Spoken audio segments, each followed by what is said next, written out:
ఎంతో పవిత్రతతో శ్రీ శ్రీ శ్రీ హరిహర పుత్రుడు అయ్యప్ప స్వామి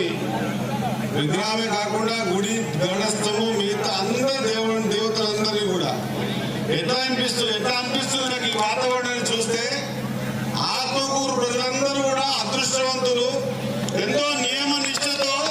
ఆ దేవుళ్ళందరినీ కూడా ఆ దేవతలందరినీ కూడా ఆత్మకూరుకు పిలిపించుకొని ఇక్కడ ప్రతిష్ట చేయించుకుంటున్నారేమన్నంత శోభా